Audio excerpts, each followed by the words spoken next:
श्री गणपती बाप्पा आणि महाराष्ट्राची कुलस्वामिनी आई अंबाबाई.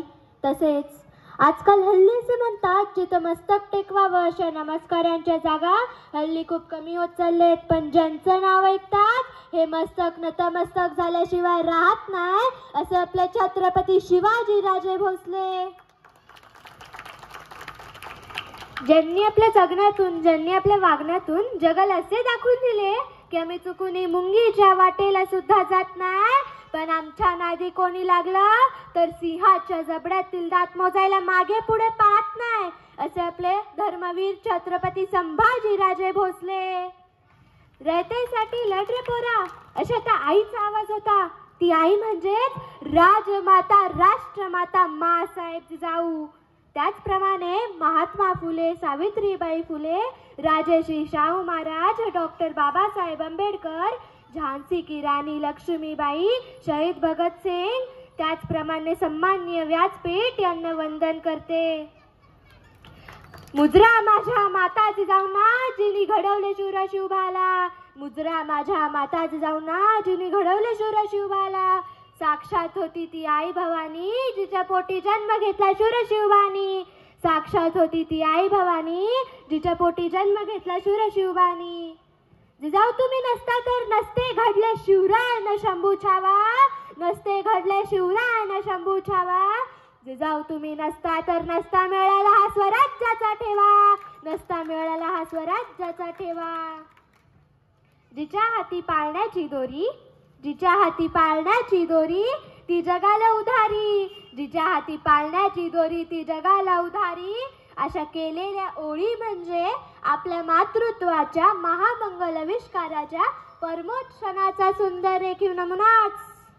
युगपुरुष शिवराय घडले वाढले आणि निश्चयाचा महामेरू, बौद्ध जनांची आधारू, अखंड स्थितीचा निर्धारू, श्रीमंत योगी असे ज्यांचे वर्णन केले जाते तर ती सारी कुणाची पुण्य होती, तर ती सारी कुणाची पुण्य होती, तर ती एका धैर्य वेड्या आईची, निराग्रही मातेची आणि वीर माता माँसाहेब जिजाऊंची.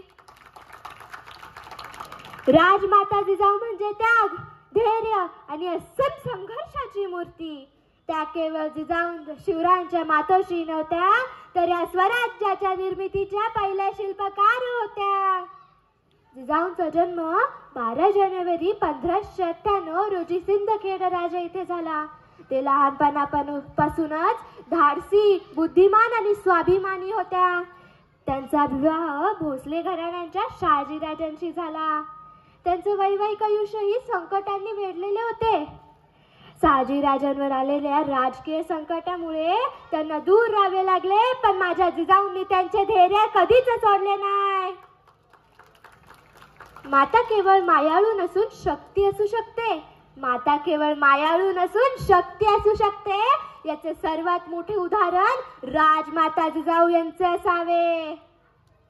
स्वराज्य संकल्पनेची बी माझ्या मातेनेच शिवरायांच्या मनात पेरली होती.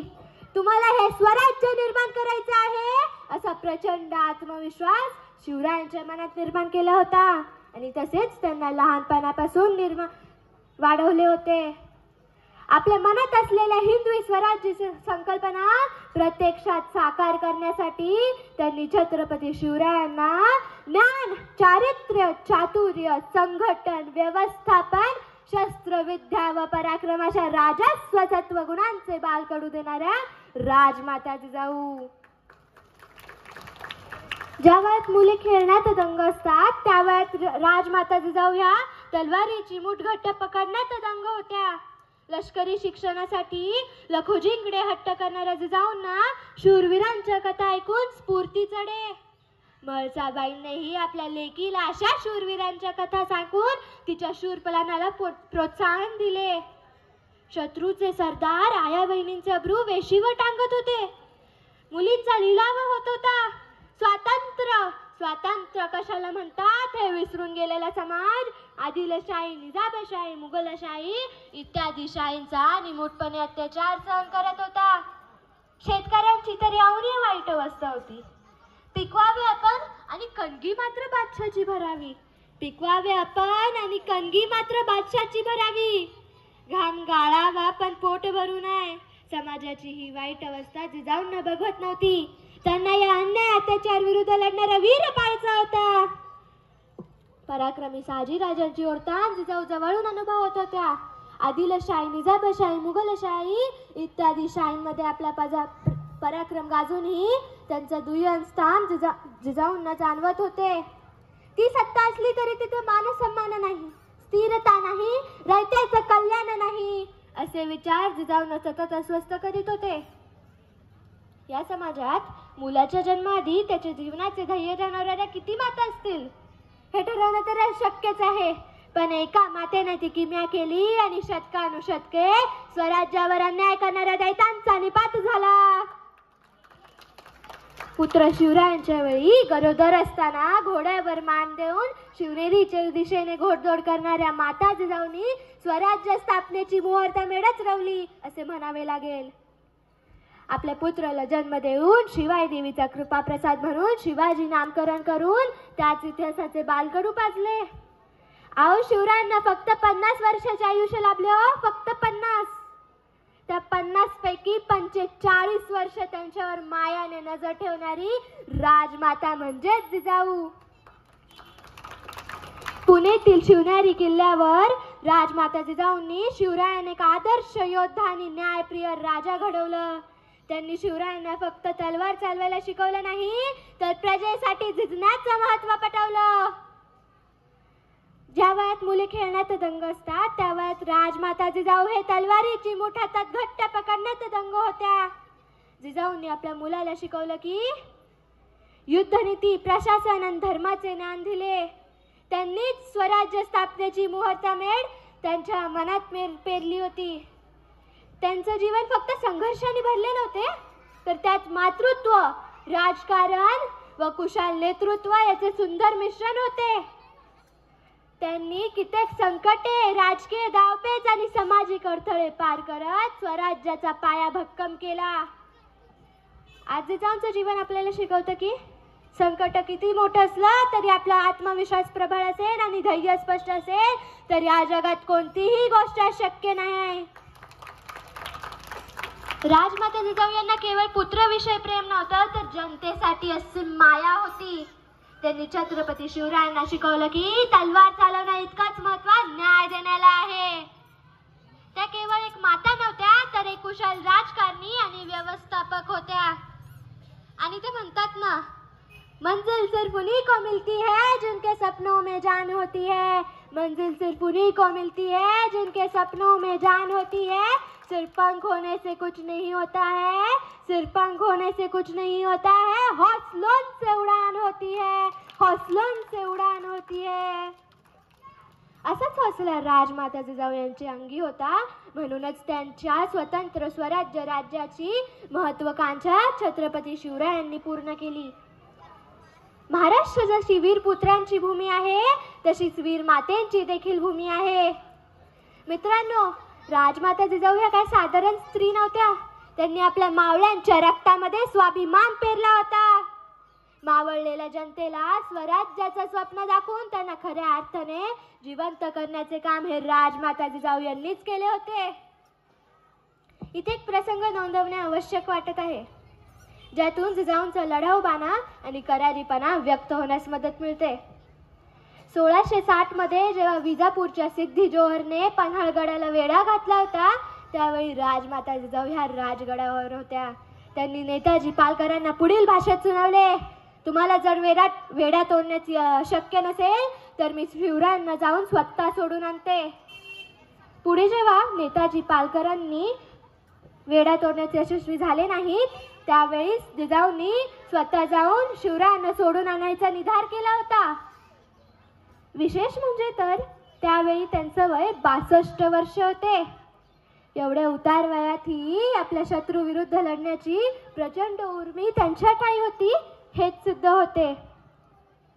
आजच्या युगात जिजाऊंची शिकवण, त्यांचे विचार आणि त्यांचं धैर्य आपल्या समाजासाठी आणि देशासाठी काम करण्याची संधी देते.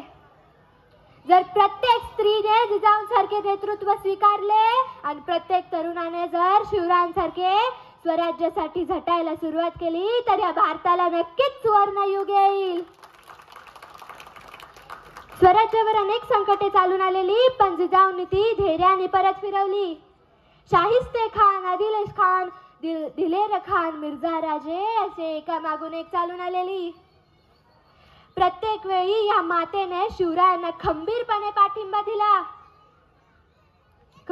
पाठिंबा दिला.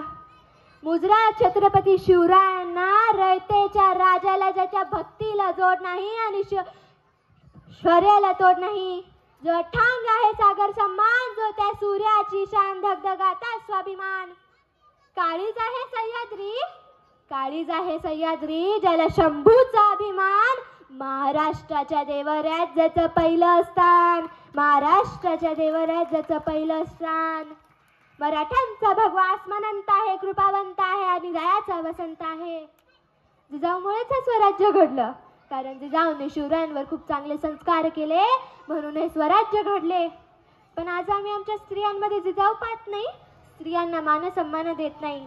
मुलीच्या बापाला माझं एकच सांगण आहे, जर तुम्ही तुमच्या मुलीला इकडे जाऊ नको तिकडे जाऊ नको, जर तुम्ही तुमच्या मुलीला धाकात ठेवत असला ना, तर तुमचा मुलगा यालाही सांगा की रस्त्यावरची प्रत्येक मुलगी तुझी सखी बहीणच आहे. तेव्हा कुठेतरी मुलीला आत्मसन्मानाने जगता येईल. मुलगी ही मुलासन्मान आहे. जर जिजाऊच नसत्या तर छत्रपती आले असते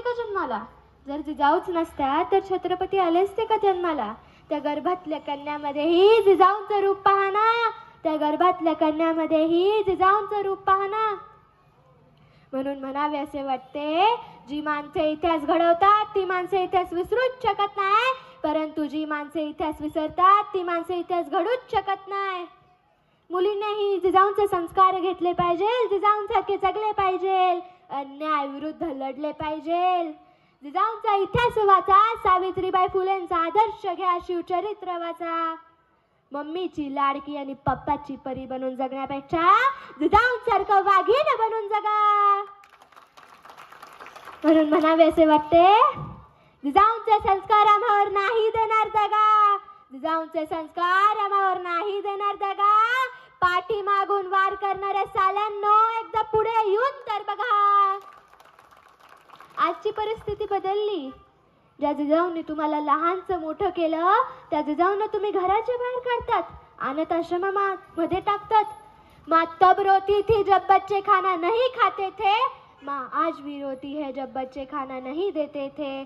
माँ तब रोती थी जब बच्चे खाना नहीं खाते थे, माँ आज भी रोती है जब बच्चे खाना नहीं देते हैं. देवाची पूजा करून आई वडील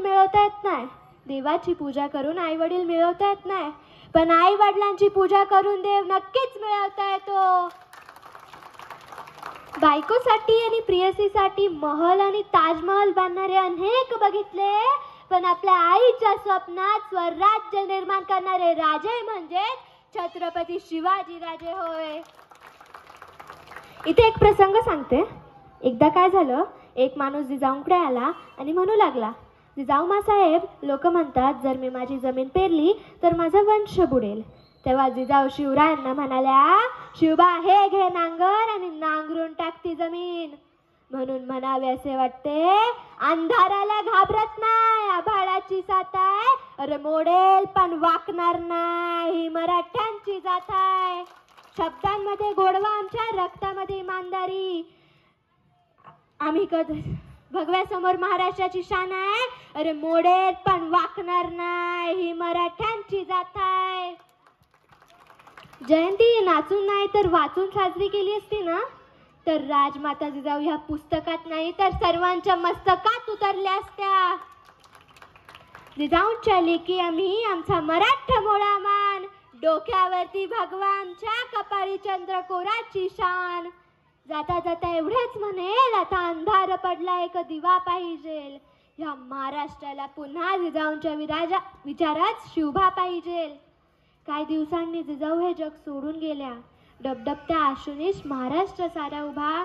जिजाऊ एकदा तरी डोळे उघडून बघा, काय केले गुन्हा आम्ही, कशाची दिली सजा. जिजाऊ एकदा तरी डोळे उघडून बघा, काय केले गुन्हा आम्ही, कशाची दिली सजा. बुद्धिबळाच्या पटावरती माझ्या जिजाऊच झाल्या वजा, बुद्धिबळाच्या पटावरती माझ्या जिजाऊच झाल्या वजा. जय हिंद, जय महाराष्ट्र, जय जिजाऊ, जय शिवराय. तुम्ही सर्वांनी मला इथे बोलवलं, आमंत्रित केलं, त्यामुळे नियोजकांचं मी आभार व्यक्त करते. त्याचप्रमाणे तुम्ही सर्वांनी माझ्यासारख्या चिमुकलीचे भावना ऐकून घेतले, त्यामुळे तुमचेही आभार व्यक्त करते. तसेच माझ्याकडून चुकून कोणताही वाईट शब्द किंवा कोणाची भावना दुखवली गेली असेल तरी दिलगिरी व्यक्त करते. धन्यवाद.